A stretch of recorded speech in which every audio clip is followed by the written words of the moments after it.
Experiment చేసాం. ఏంటి అంటే క్లాస్కి 2 న్యూస్ పేపర్లు తెప్పించేవాళ్ళం ఇంతకుముందు. అది కూడా ఎలాగో మాకేం ఫండ్ ఉండదు ఇక్కడ, ఎవరు ఫండ్ ఇయ్యరు.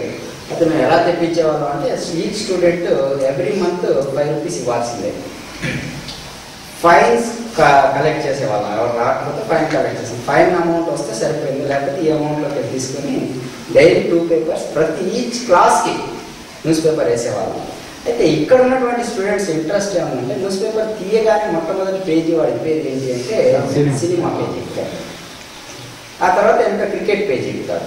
ఈ 2 తప్ప మిగిలిన పేజెస్ ఎవరు కూడా ఓపెన్ చేయట్లేదు. రెండోది ఏంటంటే లైబ్రరీ టైం, అంటే వాళ్ళకి రీడింగ్ టైం అంటూ కూడా వీళ్ళకి స్పెషల్గా లేదు మా దగ్గర. మాకు పీరియడ్ షెడ్యూల్స్ ఎట్లా ఉంటాయంటే 5 పీరియడ్స్, ప్రతి టీచర్కి 5 పీరియడ్స్ ఉంటాయి. ఏ టీచర్కి కూడా ఎక్కువగా 1 లీజర్ ఉంటుంది అంతే. కానీ క్లాస్ లీజర్గా ఉండదు. టీచర్ లీజర్గా ఉన్నప్పుడు ఏ క్లాస్ కూడా లీజర్గా ఉండదు. కాబట్టి వాళ్ళకి ఇంకా ఫర్దర్గా లైబ్రరీ పీరియడ్ అంటూ చేసేటువంటి షెడ్యూల్ మరి రాలేదు ఇంకా.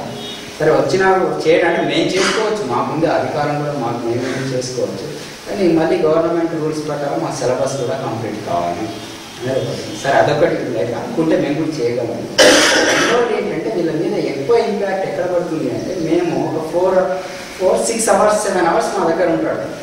వాడికి మేము ఎంత రుద్దుతామో వాడు బయటికి పోయిన తర్వాత ½ an hour చాలా బయట ఉన్న వ్యక్తులతో వాడు కలవడానికి. ఈ 7 అవర్స్ మేము కష్టపడిందంతా నాశనం అయిపోతుంది. నాశనం అయిపోవడం ఒకటి. రెండవది ఏంటంటే మా పిల్లలకి టీవీ ఎడిక్ట్ అయిపోయినారు, బాగా టీవీకి ఎడిక్ట్ అయ్యారు. కరెంట్ ఉంటే చాలు వాడు కూర్చునేది టీవీ ముందే. పేరెంట్స్ ఏంటంటే వాళ్ళ టీవీ కావాలి, వాళ్ళు పొలం పోయేస్తారు కదా, వాళ్ళకి ఎంటర్టైన్మెంట్ కావాలి, వాళ్ళు బంద్ చేయరు టీవీ. సో వీడికి రూమ్ సపరేట్ ఏమి ఉండదు. అందుకొరకని ఇప్పుడు ఈ గోపాల్ ఊర్లో ఏం చేశాడంటే, ముందు అతను పశువుల కాపరి, గోపాల్ పశువుల కాపరి. పశువుల కాపరిగా ఉంటూ ఉన్నటువంటి అతను రోజు పశువులు కాస్తూ ఉదయం 6 గంటలకి పశువుల్ని కొట్టుకెళ్ళి 8 గంటలకు మళ్ళీ కొట్టుకొచ్చి కట్టేసి స్కూల్కి వచ్చేవాడు.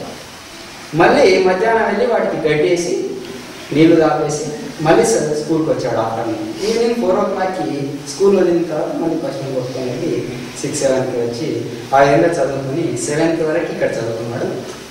6th వరకు 7th, 8th, 9th, 10th Nagarjuna Sagar residential స్కూల్లో చదువుకున్నాడు.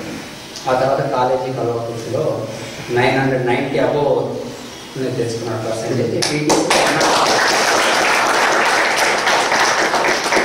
టీటీసీలో 101 స్టేట్ ర్యాంక్ అతను.